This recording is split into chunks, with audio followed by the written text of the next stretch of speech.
La matinale d'Europe 1. Pierre de Villeneuve. Il est 8h12, coup d'œil à l'actualité internationale avec Vincent Hervouet. Pierre. Bonjour Vincent. Bonjour Pierre. Le retour de Juan Guaidó à Caracas au Venezuela, malgré les menaces, l'opposant qui s'est proclamé président défie le régime. Oui, c'est un retour triomphal. 12 ambassadeurs étrangers l'attendaient à l'aéroport pour le protéger et faire barrage de leur corps à la soldatesque. On sait enfin pourquoi on parle de corps diplomatique.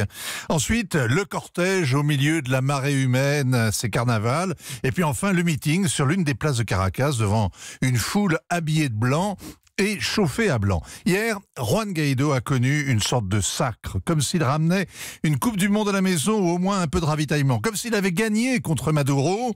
Et pourtant, ces ultimatums aux militaires sont restés vains et l'aide internationale est restée à la frontière.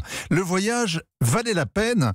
Il rentrait d'exil, on avait l'impression que ça durait depuis longtemps, il est parti il y a seulement 10 jours, mais ça valait le coup parce que partout, au Brésil, en Argentine, en Équateur, au Paraguay, il a été reçu avec le tapis rouge, comme le président légitime du Venezuela. Le Colombien et le Chilien l'ont traité en ami, et Mike Pence, le vice-président américain, est venu l'encourager. Alors le retour à Caracas hier, c'était l'atterrissage après 10 jours en apesanteur. Le retour au pays comme un retour au réel, avec le risque d'être tué, d'être jeté en prison ou jeté en exil, en tout cas de finir aux oubliettes comme les autres opposants.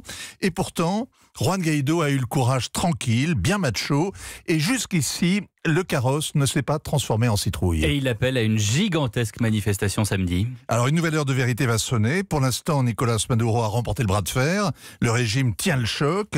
En Algérie aussi, il y a un président qui veut être réélu et que les manifestants récusent. Un régime en panne, l'armée dans la coulisse et les jeunes qui votent avec leurs pieds.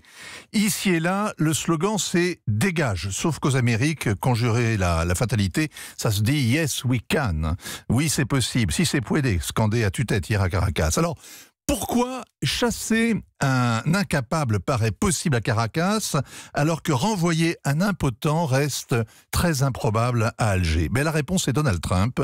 Ses conseillers ont déniché Guaidó, l'ont mis en orbite, le protègent, ne vont pas le lâcher, ils gardent un œil sur le pétrole vénézuélien et les pays voisins veulent la chute de Maduro pour que cesse le chaos et l'hémorragie des migrants. Alors que les manifestants algériens sont seuls au monde, personne ne veut mettre la main sur leur pétrole et leurs voisins n'ont qu'une peur, la chute du régime et davantage encore de migrants. Merci Vincent Hervouet sur Europe 1. Pierre de Villeneuve sur Europe 1.